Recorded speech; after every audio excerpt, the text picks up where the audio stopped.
Hello students, hope आप सभी बहुत अच्छे होंगे। हम लोग पार्लियामेंट में लोकसभा और राज्यसभा पढ़ चुके हैं। अब हम लोग पढ़ेंगे कि संसद में कानून कैसे बनता है, विधि निर्माण का क्या प्रोसेस होता है, कैसे बिल आता है, कैसे एक्ट बनता है, ये सारा प्रोसेस को हम लोग पढ़ेंगे। इसी क्रम में जितना टाइप्स का बिल आता होता है, जितना टाइप्स का बिल हमारे यहाँ पेश होता है, जितना टाइप्स का बिल कॉन्स्टिट्यूशन में मेंशन है, सारा बिल को यहाँ पे हम लोग पढ़ेंगे। तो हमारा जो टॉपिक है आज का वो है टाइप्स ऑफ बिल, है ना, कि विधेयक का प्रकार कितना होता है। बिल को हिंदी में हम लोग क्या बोलते हैं, विधेयक बोलते हैं। तो चलिए स्टार्ट करते हैं और देखते हैं कौन कौन सा प्रकार का बिल होता है और कैसे कैसे वो कानून बनता है। उस प्रोसेस को बहुत अच्छे से समझिएगा, बहुत इंटरेस्टिंग टॉपिक भी है और यहाँ से सवाल भी आता है। तो चलिए स्टार्ट करते हैं हम लोग। जो टाइप्स ऑफ बिल है हमारा, टाइप्स ऑफ बिल, विधेयक के प्रकार। विधेयक याद रखिएगा, विधायक मत करिएगा। विधेयक, बिल को क्या बोलते हैं हिंदी में, विधेयक, है ना। विधायक वो एमएलए है। विधेयक के प्रकार। तो देखिएगा, टाइप्स ऑफ बिल, पहला चीज तो हम लोग समझते हैं कि बिल क्या होता है, विधेयक किसे कहते हैं हम लोग। तो विधि बनाने के लिए, कानून बनाने के लिए, कोई भी लॉ बनाने के लिए हाउस में जो मेंबर होते हैं हमारे, जो एक प्रपोजल, एक प्रस्ताव को प्रस्तुत करते हैं, उसी प्रस्ताव को टेक्निकल शब्द में हम लोग क्या कहते हैं, बिल कहते हैं। तो बिल क्या हो गया, एक तरह से प्रपोजल हो गया, है ना, जो मेंबर्स के द्वारा लाया जाता है। अब कौन मेंबर लाते हैं, कैसे लाते हैं, वो हम लोग आगे देखेंगे। एक चीज तो समझिएगा, कोई भी बिल जो होगा वो चाहे तो पब्लिक हो सकता है, उसको पब्लिक बिल कह सकते हैं, या कोई भी बिल को हम लोग प्राइवेट बिल कह सकते हैं। पब्लिक बिल या प्राइवेट बिल। पब्लिक बिल को हिंदी में बोलते हैं सरकारी विधेयक, और प्राइवेट बिल को हम लोग बोलते हैं निजी विधेयक या गैर सरकारी विधेयक भी इसको हम लोग बोलते हैं। तो पहला चीज तो आप ये समझ लीजिए कि पब्लिक और प्राइवेट बिल में क्या अंतर होता है। बहुत तो ये कंफ्यूज होते हैं कि पब्लिक बिल, प्राइवेट। आप देखिए ना, न्यूज पढ़िएगा, कभी आता है कि इस सेशन में इतना प्राइवेट बिल पेश हुआ, या इतना पब्लिक बिल पेश हुआ। तो इसका अर्थ क्या होता है। तो बहुत स्टूडेंट से मैं पूछता भी हूँ जब ऑफलाइन की दुनिया में कि पब्लिक बिल क्या है, तो वो बोलते हैं सर जो पब्लिक के लिए। प्राइवेट मतलब जो प्राइवेट इंस्टीट्यूशन के लिए बनाया गया। तो बिल्कुल नहीं, उतना माथा पीछी नहीं करना, सिंपल सा इसका आंसर है। पब्लिक बिल हम लोग उस बिल को कहते हैं जो बिल मंत्री के द्वारा पेश किया जाता है। याद रखना, जो बिल हमारे मिनिस्टर्स के द्वारा पेश किया जाता है उस बिल को पब्लिक बिल कहते हैं। और मिनिस्टर के अलावा एनी मेंबर ऑफ पार्लियामेंट, कोई भी एमपी बिल को पेश करते हैं तो उसको हम लोग क्या कहते हैं, प्राइवेट बिल कहते हैं। याद रखिएगा, कोई भी मतलब विपक्ष वाले करेंगे तो वो तो हो गई। विपक्ष के अलावा, जैसे मान लो अभी, जैसे अभी बीजेपी की गवर्नमेंट है, तो बीजेपी के ही एमपी अगर बिल पेश कर रहे हैं और वो अगर मंत्री नहीं है, तो उनका भी बिल प्राइवेट बिल ही कहलाएगा। विपक्ष के लोग मान लो राहुल गांधी बिल को पेश कर रहे हैं तो प्राइवेट तो कहलाई गई, लेकिन इसके अलावा, है ना, जो बीजेपी के हैं लेकिन वो मंत्री नहीं है। ये इसलिए होता है क्योंकि जो हमारे एमपी होते हैं, जो एमपी मंत्री बनते हैं, उनको हम लोग क्या बोलते हैं, सरकारी सदस्य, है ना, उसको हम लोग क्या बोलते हैं, ये पब्लिक मेंबर ऑफ पार्लियामेंट है। और जो मंत्री नहीं बनते उसको हम लोग बोलते हैं निजी सदस्य। ये मतलब प्राइवेट मेंबर ऑफ पार्लियामेंट है, प्राइवेट एमपी उनको बोला जाता है। इसलिए वो जब बिल पेश करेंगे तो प्राइवेट, और वो जब करेंगे तो पब्लिक। बस इतना ही अंतर है दोनों में, कि मंत्री करे तो पब्लिक और गैर मंत्री करे तो प्राइवेट, ये अंतर होता है। अब हम लोग समझते हैं ये टाइप्स ऑफ बिल जो है, कौन कौन सा बिल हम लोग को पढ़ना है। तो चार तरह का बिल हम लोग यहाँ पे क्या करेंगे, चार तरह का बिल यहाँ पे हम लोग पढ़ेंगे। और ये चारों बिल अगर आप समझ जाइएगा तो बहुत सारा क्वेश्चन आपका यहाँ से क्या होगा, बनेगा, और आपका कॉन्सेप्ट भी बहुत अच्छे से क्लियर हो जाएगा। तो हम लोग पढ़ेंगे एक तो ऑर्डिनरी बिल, इसको हिंदी में कहते हैं साधारण विधेयक।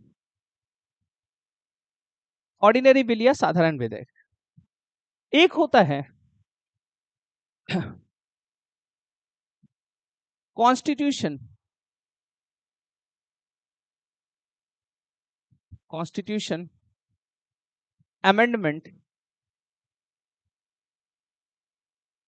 Bill. Constitution amendment bill, Hindi में इसको क्या कहते हैं आप बताओ। इसको हम लोग कहते हैं संविधान संशोधन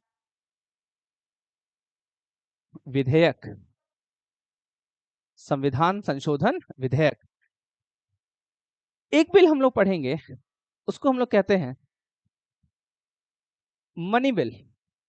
हिंदी में इसको कहते हैं धन विधेयक, इसको हम लोग क्या कहते हैं? धन विधेयक। और एक हम लोग पढ़ेंगे फाइनेंस बिल, इसको हम लोग कहते हैं वित्त विधेयक। इसको हम लोग क्या कहते हैं? वित्त विधेयक।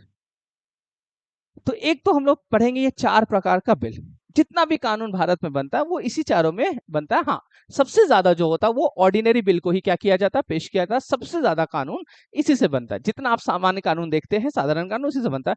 मैं बताऊंगा ये कैसे होता है, ये कैसे काम करता है। उससे पहले इसका आर्टिकल आप याद कर लीजिए। आर्टिकल आप अभी ही इसका याद कर लीजिए। मैं आर्टिकल सबका लिख दे रहा हूँ, कौन किस आर्टिकल में आता है तो समझिए। ऑर्डिनरी बिल का आर्टिकल आता है आर्टिकल नंबर 107, याद रखिएगा। आर्टिकल 107 में आता है कौन सा? साधारण विधेयक। कॉन्स्टिट्यूशन अमेंडमेंट बिल जो है, इसका आर्टिकल बहुत बार पूछा है एग्जाम में, याद रखिएगा। आर्टिकल 368 है ना, आर्टिकल 368 में आता है संविधान संशोधन विधेयक। मनी बिल, इसका आर्टिकल याद रखिएगा 110, 110। और फाइनेंस बिल जो है, इसका आर्टिकल है आर्टिकल 117, 117। तो याद रखिएगा ये चारों बिल का आर्टिकल आप याद कर लीजिए, यहां से सवाल आएगा, ध्यान रखिएगा। Ordinary bill 107, constitution amendment bill 368, money bill 110, finance bill 117। तो ये चारों आर्टिकल आप याद रखिएगा। क्लियर है? अब इससे जुड़ा हुआ जितना तमाम फैक्ट्स आ सकता है वो सारा मैं आपको बताऊंगा। इस वीडियो में बने रहिएगा, इसका सारा पार्ट्स देखिएगा, आपको सारा समझ में आ जाएगा। कोई भी बिल से रिलेटेड क्वेश्चन आए, कोई भी क्वेश्चन आए, वो छूटने वाला नहीं है। चलिए हम लोग समझते हैं, तो एक एक करके हम लोग बात करते हैं। तो आज का जो हमारा टॉपिक होगा वो हम लोग स्टार्ट करेंगे कहां से? पहला बिल, ऑर्डिनरी बिल। तो चलिए स्टार्ट करते हैं। तो हमारा जो टॉपिक होगा वो है ऑर्डिनरी बिल। ऑर्डिनरी बिल, ये आर्टिकल नंबर 107, आर्टिकल नंबर 107। अब समझिएगा, पहला चीज समझिए कि ऑर्डिनरी बिल होता क्या है। कौन सा बिल को ऑर्डिनरी बोलेंगे, किसको कॉन्स्टिट्यूशन अमेंडमेंट बोलेंगे, बिल का क्या है ना प्रक्रिया क्या है इसका, या किस तरीके से, या क्या इसका प्रोसेस बताया गया है कॉन्स्टिट्यूशन में, वो सारा चीज तो हम लोग देखेंगे। पहला चीज तो आप ये समझिए, ऑर्डिनरी बिल हम लोग किसको कहेंगे। तो मैंने आपको बताया था एक बार कि कॉन्स्टिट्यूशन में 3 प्रकार का लिस्ट दिया गया, यूनियन लिस्ट है ना, state list and concurrent list. मैंने आपको बताया था कि यूनियन गवर्नमेंट यूनियन लिस्ट में कानून बनाएगा, स्टेट गवर्नमेंट स्टेट में बनाएगा। और कॉन्करेंट लिस्ट जो समवर्ती सूची होता है, उसमें दोनों सरकार बनाता है, मतलब केंद्र और राज्य। तो अभी हम लोग चूंकि पार्लियामेंट पढ़ रहे हैं और केंद्र सरकार पढ़ रहे हैं, तो केंद्र सरकार का ही हम लोग बात करते हैं। राज्य में भी यही चीज लागू होगा, है ना, बस केंद्र का हम लोग बात करें, आप जोड़ भी सकते हो, वो राज्य में भी सेम चीज होता है। तो आप समझना, केंद्र सरकार किस विषय पर कानून या किस लिस्ट पर कानून बनाएगा? एक तो यूनियन और एक कॉन्करेंट लिस्ट, है ना, मतलब संघ सूची और समवर्ती सूची। समझना, संघ सूची और समवर्ती सूची में जो जो विषय दिया गया है ना, बहुत सारा विषय दिया गया। संघ सूची आप पढ़िएगा तो 100 विषय है, उसमें 100 आइटम्स दिया गया है। किसमें? यूनियन लिस्ट में। अगर आप कॉन्करेंट लिस्ट पढ़िएगा तो उसमें भी 52 आइटम है। चलिए मैं बता देता हूँ, स्टेट लिस्ट में भी 61। चलिए एक फैक्ट यहां से भी निकल गया, ये भी ध्यान रखना, है ना। यूनियन लिस्ट में कितना हो गया? 100 आइटम हो गया। स्टेट लिस्ट में कितना हो गया? 61 आइटम हो गया। और कॉन्करेंट लिस्ट में कितना हो गया? 52 आइटम हो गया। इसका लिस्ट मैं आपको फ्यूचर में दे दूंगा, सारा लिस्ट दे दूंगा, सारा बता दूंगा, उसमें कौन कौन इंपॉर्टेंट वो भी बता दूंगा, यहाँ से कौन कौन सवाल आता है। खैर वो अभी हमारा टॉपिक नहीं है, आप इसको समझिए। तो यूनियन और कॉन्करेंट लिस्ट में कानून बना सकता है। अब उस लिस्ट में जो जो विषय दिया गया है, उस विषय से संबंधित कोई भी कानून बनाना है तो उसके लिए ऑर्डिनरी बिल को पेश किया जाता है। साधारण विधेयक जो होता है वो साधारण कानून के लिए, जितना आपने कानून सुना, आपने आरटीआई के बारे में सुना होगा, राइट टू इंफॉर्मेशन। तो राइट टू इंफॉर्मेशन है ना, एक्ट बना था 2005 में, आरटीआई एक्ट है ना 2005। आपने ट्रिपल तलाक पे कानून सुना होगा। एक आपने एग्रीकल्चर से रिलेटेड कानून बना, इंडस्ट्री से रिलेटेड कानून बना, है ना। तो इन तमाम टॉपिक से रिलेटेड जो कानून बनता, जितना कानून बनता हमारे, सब ऑर्डिनरी बिल से। जब संविधान में अगर हम लोग संशोधन करेंगे तब आ जाएगा क्या? संविधान संशोधन विधेयक। यहां तक क्लियर है? अब समझते हैं ये ऑर्डिनरी बिल पेश कैसे होता है और इसका प्रोसेस क्या है। तो पहला चीज आप समझिएगा कि ऑर्डिनरी बिल किस हाउस में पेश होता है। तो ऑर्डिनरी बिल किसी भी हाउस में पेश हो सकता है। अब देखिए यहां स्टेटमेंट वाइज क्वेश्चन आएगा, पूछता है क्वेश्चन कि ऑर्डिनरी बिल केवल लोकसभा में प्रेजेंट होगा, तो वो गलत हो जाएगा ना। या ऑर्डिनरी बिल केवल राज्यसभा में प्रेजेंट होगा, तो गलत हो जाएगा। जब कुछ ये आएगा स्टेटमेंट कि ऑर्डिनरी बिल साधारण विधेयक जो है वो किसी भी सदन में पेश हो सकता है, तो वो क्या होगा? सही, किसी भी सदन में। याद रखिएगा, चाहे तो लोकसभा चाहे तो राज्यसभा, ये नियम नहीं है कि लोकसभा में ही प्रेजेंट होगा, ध्यान रखिएगा। अच्छा, ये पब्लिक बिल हो सकते हैं कि प्राइवेट? तो कुछ भी हो सकता है, मतलब मंत्री भी पेश कर सकते हैं और जो गैर मंत्री है वो भी इस बिल को क्या कर सकते हैं? पेश कर सकते हैं। तो पहला चीज तो आप ये फैक्ट जान लो, इस ऑर्डिनरी बिल में, ऑर्डिनरी बिल चाहे तो लोकसभा और चाहे तो राज्यसभा, एनी हाउस, किसी भी हाउस में ये प्रेजेंट हो सकता है। यहां तक स्पष्ट हो गया? इसको दिमाग में बैठा लो, ऑर्डिनरी बिल किसी भी सदन में पेश हो सकता है। अब एक चीज समझना, हम लोग मान के चलते कि एग्जाम्पल लेते हैं, और एग्जाम्पल हमारा ये है कि मान लो कि ये ऑर्डिनरी बिल जो है ये लोकसभा में प्रेजेंट हुआ, और अगर ये लोकसभा में इस बिल को रखा गया तो लोकसभा क्या हो जाएगा? तो लोकसभा हो जाएगा फर्स्ट हाउस हमारे एग्जाम्पल में, और तो राज्यसभा क्या हो जाएगा?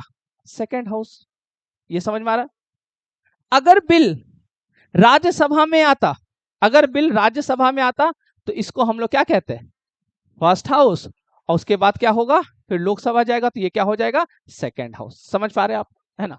मतलब चाहे तो लोकसभा में प्रेजेंट हो तो उसके बाद ये राज्यसभा में जाएगा, या राज्यसभा में प्रेजेंट हो उसके बाद ये लोकसभा में जाएगा। मतलब दोनों हाउस से पास होना अनिवार्य है, मतलब दोनों हाउस जाना एकदम जरूरी है। और जब दोनों हाउस से पास हो जाता है तब अब ये चला जाएगा हमारे महामहिम के पास, मतलब प्रेसिडेंट ऑफ इंडिया, भारत के राष्ट्रपति। और राष्ट्रपति के पास जब ये बिल जाता है तो राष्ट्रपति के पास भी बहुत सारा पावर होता है, वो मैं अभी बताऊंगा नहीं। जब पावर ऑफ प्रेसिडेंट पढ़ेंगे तो मैं बताऊंगा राष्ट्रपति क्या क्या कर सकता है इस बिल पर। अभी के लिए बस आप इतना जान लीजिए कि राष्ट्रपति के पास जब ये बिल आता है, ये क्या कहला रहा? बिल ही कहला रहा। जब ये लोकसभा में था तब भी बिल था, राज्यसभा में था तब भी बिल था, राष्ट्रपति के पास आया तब भी बिल है। राष्ट्रपति जैसे इस पर क्या करेंगे? साइन कर देंगे, हस्ताक्षर कर देंगे, तो ये बिल से बन जाएगा एक्ट, मतलब हिंदी में इसको बोलेंगे अधिनियम। ये बिल से क्या बन जाएगा? अधिनियम। तो याद रखिएगा, एक्ट ऐसे बनाया जाता है। ये मैं ऊपर ऊपर बताया, अभी मैं पूरे डिटेल में बताऊंगा, पूरे डेप्थ में जाऊंगा अभी। बस अभी ऊपर ऊपर ये समझ लो कि एक्ट कैसे बनता है। जब दोनों हाउस से बिल क्या होता है? पास हो जाता है, राष्ट्रपति का उसमें क्या हो जाता है? सिग्नेचर हो जाता है, तो बिल से क्या बन जाता है? एक्ट बन गया, अधिनियम बन गया, मतलब ये कानून बन गया। समझ पा रहे?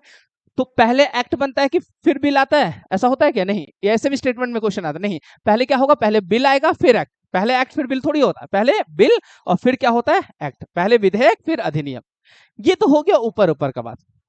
अब हम लोग समझते हैं पूरा प्रोसेस को, कि ये लोकसभा से राज्यसभा से कैसे पास होता है, ये प्रोसेस क्या होता है। इस प्रोसेस को हम लोग क्या करते हैं? इस प्रोसेस को हम लोग समझने का कोशिश करते हैं। तो देखिए तो यहाँ पे हमारा जो, ये इसको वही एग्जांपल लेके चलते हैं। मान लो कि हमारा फर्स्ट हाउस जो है वो क्या है? हम लोग इसको फर्स्ट हाउस मान लेते हैं, लोकसभा को। चलो हम लोग लोकसभा को फर्स्ट हाउस मान लेते हैं अपना। फर्स्ट हाउस, फर्स्ट हाउस मतलब बिल यहाँ पे पेश हुआ, ये तो अब स्पष्ट हो गया होगा। तो राज्यसभा क्या हो जाएगा? सेकंड हाउस हो जाएगा। अब देखिए क्या होता है, जब लोकसभा में बिल पेश हुआ, ये बिल जो है कोई भी एमपी पेश करते हैं, और जब बिल पेश होता है तो ये 3 स्टेप से गुजरता है, मतलब 3 स्टेज है या 3 फेज है इसका। और 3 फेज आपको जानना जरूरी है। कौन कौन सा फेज? एक को हम लोग कहते हैं फर्स्ट रीडिंग, एक को हम लोग क्या कहते हैं? फर्स्ट रीडिंग, है ना? हिंदी में इसको कहेंगे प्रथम वाचन। समझिएगा बात को, है ना? एक होता फर्स्ट रीडिंग या प्रथम वाचन, एक होता है सेकंड रीडिंग मतलब द्वितीय वाचन, और एक होता है थर्ड रीडिंग मतलब तृतीय वाचन। फर्स्ट सेकंड एंड थर्ड मतलब 1 2 3। अब समझना, कोई भी बिल जब हाउस में पेश होगा, किसी भी हाउस में, उसको 3 फेज से गुजरना ही गुजरना है। ये तीनों फेज जान लो क्या होता है। पहला रीडिंग किसको हम लोग कहते हैं? समझना, देखो पहला रीडिंग जो होता है उसमें क्या होता है? बिल को बस रखा जाता है। जैसे मान लो कि कोई भी एमपी बिल को पेश करना चाहते हैं, वो क्या करेंगे? जो हाउस के हेड होंगे उनको वो बताएंगे कि ये मेरा प्रपोजल, ये मेरा बिल है। अब उस हाउस के जो हेड है, तो हमारे यहाँ एग्जाम्पल, मैं एग्जाम्पल लोकसभा का ले रहा हूं, तो लोकसभा के हेड कौन होते हैं? लोकसभा स्पीकर। अब उनकी जिम्मेदारी है कि उस बिल को क्या कराना, जेरोक्स करवाना, कॉपी करवाना और सबके डेस्क पर क्या करना, रखना। सारे मेंबर ऑफ पार्लियामेंट के डेस्क पर बिल को क्या किया जाएगा, रखा जाएगा। मतलब बिल को प्रेजेंट किया जाता है। बिल को क्या किया जाता है, प्रेजेंट किया जाता है ना। बिल को उपस्थित सभी के सामने किया जाता है। कभी आपने संसद चैनल देखा है? देखिएगा कभी, है ना, कभी लोकसभा राज्यसभा आप ये चैनल देखिएगा, आप देखना बहुत हल्ला करते रहते हैं हमारे एमपी, बहुत हल्ला होता है, ये तो आप देखे ही होंगे, है ना। लेकिन देखना कभी एकदम शांति से अगर वो लोग बैठे हैं, बहुत शांत से बैठे, तो समझ जाना पहला रीडिंग चल रहा है। क्योंकि पहला रीडिंग में क्या होता है, बिल को पेश किया जाता है। अब बिल को पेश किया गया, अब बिल को क्या करना, डिबेट डिस्कशन तब करेंगे जब बिल को पढ़ेंगे। अब समस्या ये भी है कि पढ़ना भी नहीं आ रहा है, ये भी एक समस्या ही है ना। अब वो घर जाएंगे, किसी से पढ़वाएंगे क्या है बिल में बताइए, उसके बाद वो फिर क्या करेंगे, डिबेट डिस्कशन करेंगे। तो खैर चलिए, अब समझना बिल को जब यहाँ पे पेश कर दिया जाता है, अब स्पीकर बोलेगा कि चलिए इस बिल को आप लोग पढ़ के आइएगा, इस पे हम लोग डिबेट डिस्कशन करेंगे फलाना तारीख को। जिस दिन बिल पर डिबेट डिस्कशन होगा उसको हम लोग कहेंगे सेकेंड रीडिंग, उसको हम लोग क्या कहेंगे, सेकेंड रीडिंग। सेकेंड रीडिंग में क्या होता है, बिल पर डिबेट डिस्कशन होता है, इसी दिन डिबेट डिस्कशन होता है। और सबसे इंपॉर्टेंट होता है, इसी दिन क्या होता है, इसी रीडिंग में क्या होता है, वोटिंग। इसी में क्या होता है, वोटिंग। ये बहुत पूछता है एग्जाम में, ये एग्जाम में बहुत पूछा गया सवाल है कि वोटिंग किस रीडिंग में होता है। तो आप बता दीजिएगा, ऑप्शन देगा फर्स्ट रीडिंग, सेकंड, थर्ड, नहीं, हमेशा हमेशा याद रखिएगा सेकंड में। अगर कॉन्सेप्ट क्लियर रहेगा तो बन जाएगा, क्योंकि फर्स्ट में तो हो ही नहीं सकता ना, क्योंकि फर्स्ट में तो बस प्रेजेंट किया जाएगा। अब बिल को पढ़ेंगे, है ना, तब ना। तो जिस दिन बिल पर इसलिए ये शांतिपूर्वक बीतता है पहला रीडिंग। लेकिन जब आप चैनल खोलिएगा और देखिए पूरा हल्ला उल्ला कर रहे हैं, इधर उधर, है ना, एरोप्लेन उड़ा रहे हैं, कागज फेंक रहे हैं, देखना ये सब होते रहता है। अगर ये चीज देखिए, समझिएगा सेकंड रीडिंग चल रहा है, आप समझिएगा कि सेकंड रीडिंग चल रहा है। फिर सेकंड रीडिंग में बहुत हल्ला होता है, डिबेट डिस्कशन पूरा चल रहा है, और सेकंड रीडिंग में ही क्या होता है, वोटिंग। तो इसलिए एग्जाम में पूछेगा चर्चा और मतदान, तो कब होता है, सेकंड रीडिंग में। क्लियर है? अब मान लीजिए ये वोटिंग हो जाता है, तो वोटिंग होने के बाद ये कहा आएगा थर्ड रीडिंग, थर्ड रीडिंग, है ना। अच्छा, वोटिंग जो होता है वो होता है साधारण बहुमत से, सिंपल मेजॉरिटी से। किससे होता है, सिंपल मेजॉरिटी। मेजॉरिटी का क्लास आपको अलग से दे दिया जाएगा, समझ में आ जाएगा ये मेजॉरिटी क्या होता है। सिंपल मेजॉरिटी से क्या होता है, पास होता है। अब जब ये पास हो गया, हम लोग मान लेते हैं पास हो गया, नहीं पास करेंगे तो आगे कैसे बढ़ेंगे, पास हो गया। जब ये पास हो जाता है तो क्या अब ये राज्यसभा चला जाएगा, नहीं। अब क्या होगा, अब होगा थर्ड रीडिंग। और थर्ड रीडिंग में क्या होता है, थर्ड रीडिंग में इस हाउस के जो हेड होंगे उनका क्या होगा, हस्ताक्षर होगा। मतलब वो क्या करते हैं, चेक करते हैं, वो बिल में देखते हैं कि बिल में कोई त्रुटि तो नहीं है, कोई ग्रामेटिकल मिस्टेक तो नहीं है। अगर कोई ग्रामेटिकल मिस्टेक होगा उसको सुधारा जाएगा, कोई स्पेलिंग एरर होगा तो उसको सुधारा जाएगा। मतलब पूरा फिनिशिंग दिया जाता है एक तरह से, सब चीज ठीक ठाक सुधार उधार के। यहाँ के जो हेड होंगे, तो हाँ, यहाँ पे हेड कौन है अभी, स्पीकर, लोकसभा अध्यक्ष, उनका क्या होगा इसमें, सिग्नेचर होगा, साइन होगा। और ये जब ये साइन कर देंगे तो अब माना जाएगा ये बिल पहला हाउस से क्या हो गया, पास हो गया। अगर यही बिल राज्यसभा में पहला हाउस रहता तो यहाँ पे क्या होता, सेम वही प्रोसेस से चलता। स्पीकर की जगह हम लोग लिख देते राज्यसभा का चेयरपर्सन, और राज्यसभा का चेयरपर्सन साइन होता, फिर वो चला जाता लोकसभा। ये स्पष्ट हो गया होगा मेरे ख्याल से। ये तीन रीडिंग से गुजरता है। अब जब ये स्पीकर यहाँ पे साइन कर दिया बिल पर, अब ये चला जाएगा कहाँ पे, अब ये चला जाएगा राज्यसभा। राज्यसभा मतलब सेकेंड हाउस, बस मैं एग्जाम्पल ले रहा हूँ। अगर राज्यसभा में आता तो लोकसभा में जाता, है ना, बस एग्जाम्पल ले रहा हूँ मैं। राज्यसभा जब ये बिल जाएगा तो यहाँ पे भी ये सेम उसी कंडीशन से गुजरेगा जो कि पहला हाउस में गुजरा। मतलब first reading, second reading, third reading यहाँ पे भी होगा। मतलब यहाँ पे भी बिल पेश होगा, यहाँ पे भी डिबेट डिस्कशन होगा, यहाँ पे भी वोटिंग होगा, और यहाँ पे भी जो वोटिंग होगा ये भी साधारण बहुमत से होगा, सिंपल मेजोरिटी से होगा। ये भी सिंपल मेजोरिटी से होगा। ठीक है, क्लियर है? तो दोनों हाउस में ये बिल सिंपल मेजोरिटी से, साधारण बहुमत से क्या होता है, पास होता है। अब देखिएगा, जब ये बिल यहां से भी पास हो जाएगा और थर्ड रीडिंग में यहाँ के जो हेड होंगे उनका क्या होगा, सिग्नेचर होगा। अब ये बिल चला जाएगा कहां, अब ये बिल चला जाएगा हमारे महामहिम प्रेसिडेंट। अब कहां चल जाएगा, प्रेसिडेंट के पास। और राष्ट्रपति के पास जब ये बिल जाएगा तो राष्ट्रपति के पास बहुत ताकत होता है। जब हम लोग पावर ऑफ प्रेसिडेंट पढ़ेंगे तो उसमें एक पावर पढ़ेंगे प्रेसिडेंट का, उसको बोलते हैं वीटो पावर। और वीटो शक्ति जब मैं पढ़ाऊंगा तब मैं डिटेल में बताऊंगा कि राष्ट्रपति क्या क्या कर सकता है। अभी के लिए बस आप बिल पढ़े इसलिए इतना जान लीजिए कि राष्ट्रपति इस बिल पर क्या कर देंगे, अगर अपना साइन कर देते हैं तो ये बिल से क्या बन जाएगा, एक्ट बन जाएगा, अधिनियम बन जाएगा। ये बिल से क्या बन जाएगा, एक्ट बन जाएगा। तो ये प्रोसेस होता है बिल से एक्ट बनने का। ये सारा प्रोसेस, है ना, समझ में आ गया, है ना। तो बिल और एक्ट में क्या अंतर होता है ये आपको स्पष्ट हो गया होगा, है ना। बिल क्या हो गया, बिल एक प्रपोजल जो प्रस्ताव पेश करते हैं और उसी को जब पास कर दिया जाता है, राष्ट्रपति का साइन हो जाता है, तो वो क्या हो जाता है, एक्ट बन जाता है। तो ये बिल और एक्ट में ये अंतर होता है, ये भी आपको स्पष्ट हो गया होगा। तो ये हमारा पहला बिल था, ऑर्डिनरी बिल। आगे का पार्ट हम लोग कंटिन्यू करेंगे नेक्स्ट क्लास में। Thank you so much.